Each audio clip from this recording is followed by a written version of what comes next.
Wuthering Heights by Emily Brontë. Chapter 22. Summer drew to an end, and early autumn. It was past Michaelmas, but the harvest was late that year, and a few of our fields were still uncleared. Mr. Linton and his daughter would frequently walk out among the reapers. At the carrying of the last sheaves they stayed till dusk, and the evening happening to be chill and damp, my master caught a bad cold that settled obstinately on his lungs and confined him indoors throughout the whole of the winter, nearly without intermission. Poor Kathy, frightened from her little romance, had been considerably sadder and duller since its abandonment, and her father insisted on her reading less and taking more exercise. She had his companionship no longer.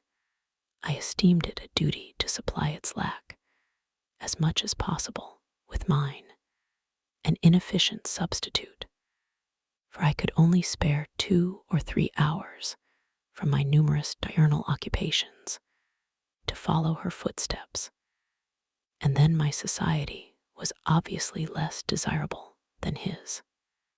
On an afternoon in October, or the beginning of November, a fresh, watery afternoon, when the turf and paths were rustling with moist, withered leaves, and the cold blue sky was half hidden by clouds, dark gray streamers, rapidly mounting from the west and boding abundant rain. I requested my young lady to forgo her ramble, because I was certain of showers. She refused, and I unwillingly donned a cloak and took my umbrella to accompany her on a stroll to the bottom of the park, a formal walk which she generally affected if low-spirited, and that she invariably was when Mr. Edgar had been worse than ordinary, a thing never known from his confession, but guessed both by her and me from his increased silence and the melancholy of his countenance. She went sadly on. There was no running or bounding now, though the chill wind might well have tempted her to race, and often, from the side of my eye, I could detect her raising a hand and brushing something off her cheek. I gazed round for a means of diverting her thoughts. On one side of the road rose a high, rough bank, where hazels and stunted oaks, with their roots half exposed, held uncertain tenure. The soil was too loose for the latter, and strong winds had blown some nearly horizontal. In summer, Miss Catherine delighted to climb along these trunks and sit in the branches, swinging 20 feet above the ground. And I, pleased with her agility and her light, childish heart, still considered it proper to scold every time I caught her at such an elevation, but so that she knew there was no necessity for descending.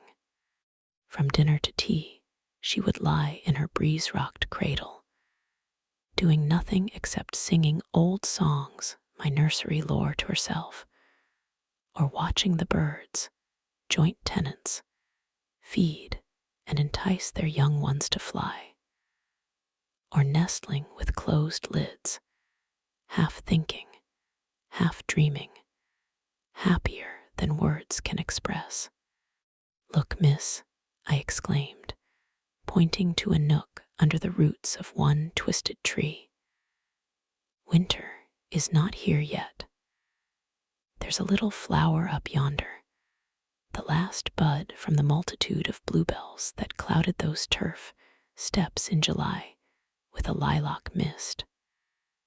Will you clamber up and pluck it to show to Papa?"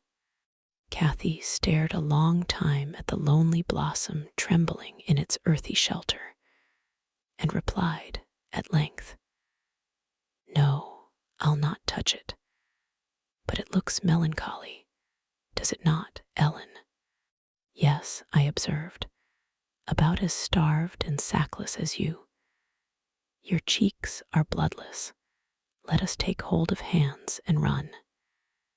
You're so low, I dare say I shall keep up with you. No, she repeated, and continued sauntering on, pausing at intervals to muse over a bit of moss, or a tuft of blanched grass, or a fungus spreading its bright orange among the heaps of brown foliage. And ever and anon, her hand was lifted to her averted face. "Catherine, why are you crying, love?" I asked, approaching and putting my arm over her shoulder. "You mustn't cry because Papa has a cold. Be thankful it is nothing worse." She now put no further restraint on her tears. Her breath was stifled by sobs. "Oh, it will be something worse," she said. "And what shall I do when Papa and you leave me, and I am by myself? I can't forget your words, Ellen. They are always in my ear. How life will be changed, how dreary the world will be when Papa and you are dead." "None can tell whether you won't die before us," I replied. "It's wrong to anticipate evil. We'll hope there are years and years to come before any of us go. Master is young, and I am strong, and hardly 45. My mother lived till 80, a canty dame to the last.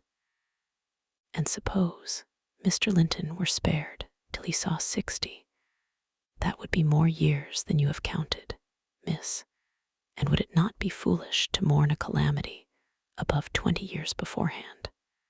"But Aunt Isabella was younger than Papa," she remarked, gazing up with timid hope to seek further consolation.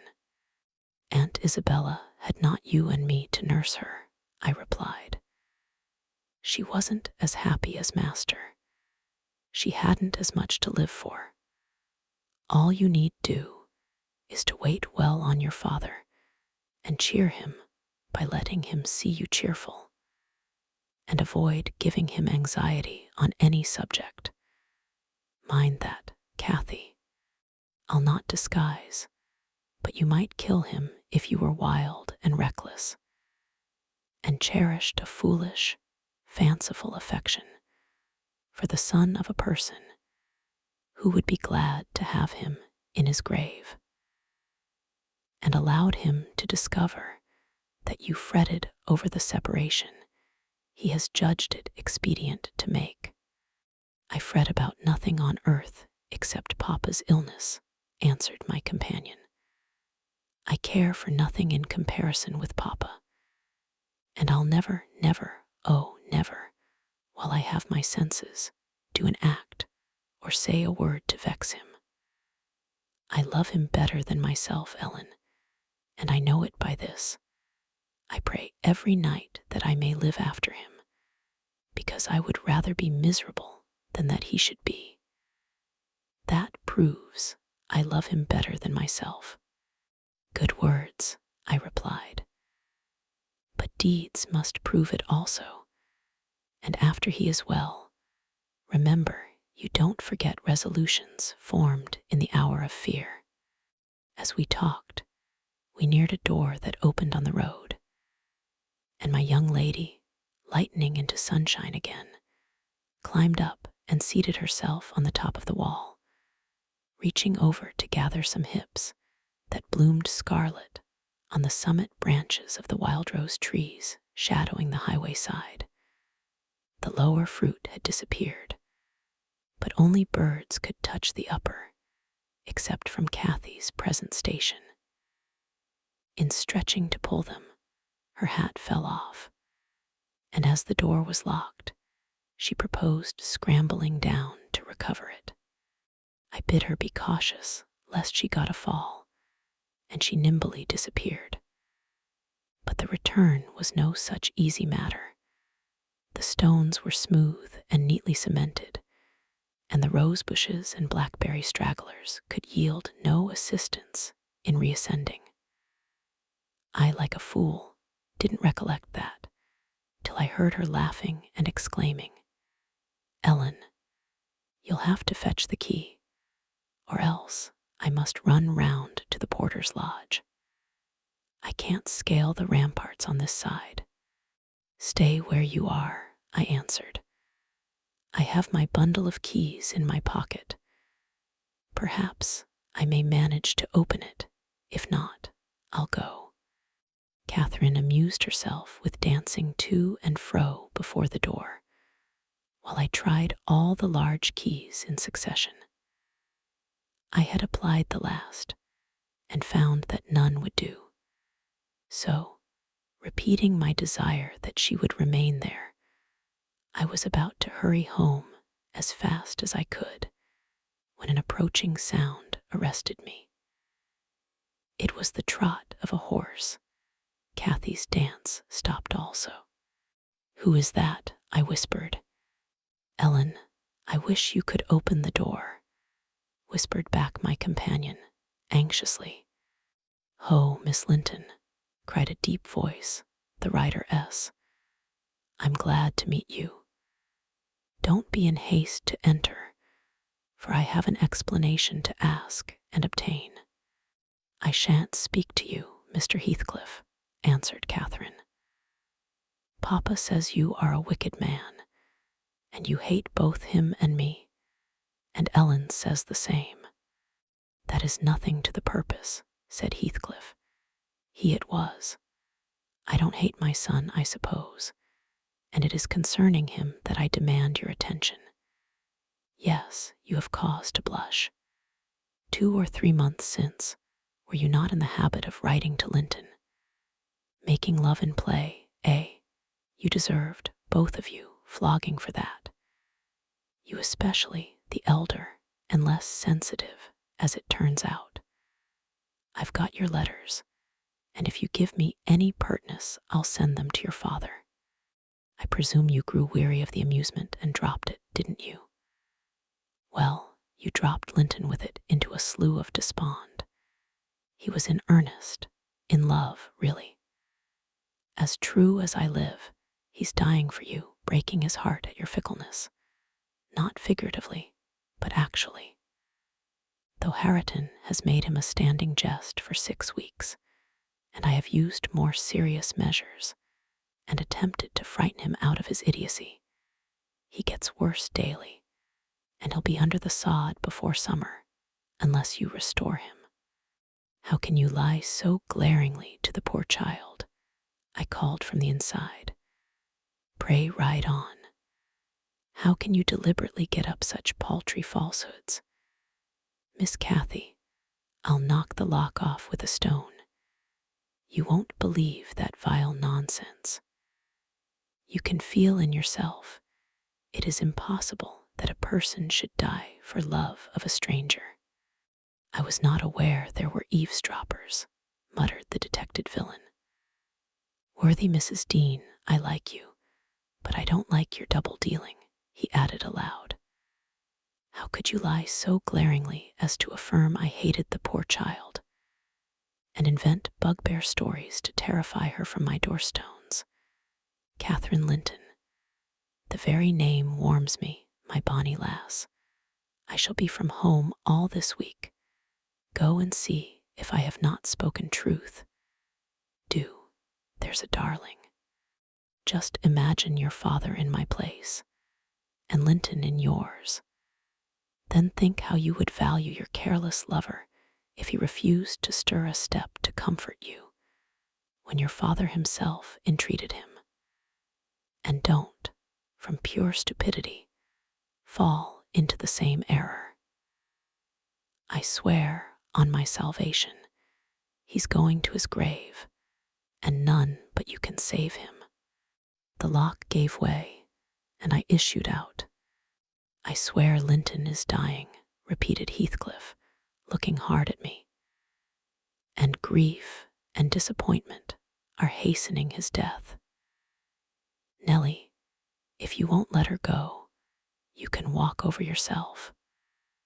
But I shall not return till this time next week, and I think your master himself would scarcely object to her visiting her cousin." "Come in," said I, taking Kathy by the arm and half forcing her to re-enter. For she lingered, viewing with troubled eyes the features of the speaker, too stern to express his inward deceit.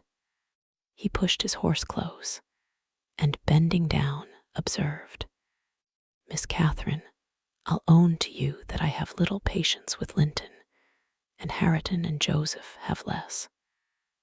I'll own that he's with a harsh set. He pines for kindness as well as love, and a kind word from you would be his best medicine. Don't mind Mrs. Dean's cruel cautions, but be generous and contrive to see him. He dreams of you day and night, and cannot be persuaded that you don't hate him, since you neither write nor call." I closed the door and rolled a stone to assist the loosened lock in holding it, and spreading my umbrella, I drew my charge underneath, for the rain began to drive through the moaning branches of the trees and warned us to avoid delay. Our hurry prevented any comment on the encounter with Heathcliff as we stretched towards home, but I divined instinctively that Catherine's heart was clouded now in double darkness. Her features were so sad, they did not seem hers. She evidently regarded what she had heard as every syllable true. The master had retired to rest before we came in. Kathy stole to his room to inquire how he was. He had fallen asleep. She returned and asked me to sit with her in the library. We took our tea together, and afterwards she lay down on the rug and told me not to talk, for she was weary. I got a book and pretended to read. As soon as she supposed me absorbed in my occupation, she recommenced her silent weeping. It appeared, at present, her favorite diversion. I suffered her to enjoy it a while. Then I expostulated, deriding and ridiculing all Mr. Heathcliff's assertions about his son, as if I were certain she would coincide. Alas, I hadn't skill to counteract the effect his account had produced. It was just what he intended. "You may be right, Ellen," she answered, "but I shall never feel at ease till I know. And I must tell Linton it is not my fault that I don't write, and convince him that I shall not change. What use were anger and protestations against her silly credulity?" We parted that night hostile, but next day beheld me on the road to Wuthering Heights, by the side of my willful young mistress's pony.